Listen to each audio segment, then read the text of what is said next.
मुख्तलिफ शहरों में तूफ़ानी बारिश और यालाबारी की पेशगोई। मुल्क के मुख्तलिफ शहरों में आज और कल तूफ़ानी बारिश और बाज़ मकामात पर यालाबारी का इम्कान है। इस्लामाबाद, रावलपिंडी समेत पंजाब के मुख्तलिफ इलाकों में शदीद मौसमी सूरत हाल की वार्निंग जारी कर दी गई है।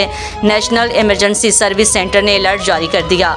नेशनल डिज़ास्टर मैनेजमेंट अथॉरिटी के मुताबिक फैसलाबाद, हाफिजाबाद, झंग, खुशाब, मियांवाली में शदीद मौसम की जद पर आ सकते हैं, जबकि लाहौर, नारोवाल, साहिवाल, सरगोदा और शेखुपुरा के लिए भी मौसम का अलर्ट जारी किया गया।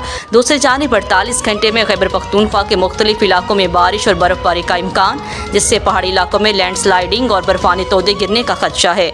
मालाकंड, हज़ारा, बन्नू, चारसद्दा, कुरक समेत कई अजला मुतासिर हो सकते हैं, जबकि पेशावर, मर्दान, नौशहरा, सवात और गिरदनवा में भी बारिश का इम्कान है, जिसके बायस सैलाबी सूरत हाल पैदा हो सकती है।